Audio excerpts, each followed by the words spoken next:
ராமநாதபுரம் மாவட்டம் கமுதி அருகே கனமழையால் ஏற்பட்ட வெள்ளத்தால் அறுவடைக்கு தயாராக இருந்த 150 ஏக்கர் வாழை மரங்கள் சேதமடைந்துள்ளன. கூடுதல் தகவலை செய்தியாளர் வீரகுமரன் விவரம் என்ன? தற்போது எவ்வளவு நிலம் பாதிக்கப்பட்டிருக்கு? விவசாயிகள் என்ன சொல்றாங்க? அதாவது தேவா, ராமநாதபுரம் மாவட்டத்தில் கடந்த 3 நாட்களாகவே பரவலாக மழை பெய்து வருகிறது. அது மட்டும் அல்லாமல் தூத்துக்குடிக்கு அருகாமல் இருக்கக்கூடிய கமுதி, சாயல்குடி, கடலாடி உள்ளிட்ட பகுதிகளில் வெள்ளப்பெருக்கானது அதிகரித்து வருகிறது. அதன் ஒரு பகுதியா ராமநாதபுரம் மாவட்டம் கமுதி அருகே கோரப்பாலம் கிராமத்தைச் சேர்ந்த இயற்கை விவசாயியான ராமர் அவருக்கு சொந்தமான நிலத்தில் சுமார் வாழை மரங்கள் சாகுபடி செய்திருந்தார்.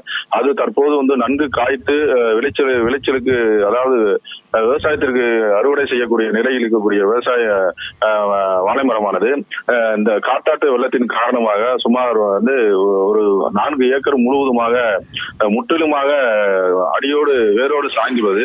அது மட்டும் அல்லாமல் கிளாமரம், கூலிப்பட்டி, காவடிப்பட்டி உள்ளிட்ட கிராமங்களில் அறுவடைக்கு தயாராக இருந்தால் சுமார் 180 ஏக்கர் வாழை மரங்கள் பரப்பரான வாழை மரங்கள் நீரில் மூழ்கி சேதமடைந்துள்ளன.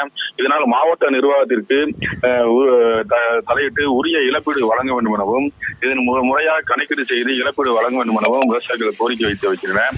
இது மட்டுமல்லாமல் சுற்றுவட்டார பகுதியில் பல இடங்களில் அதாவது வெள்ள நீரானது சூழ்ந்துள்ளது.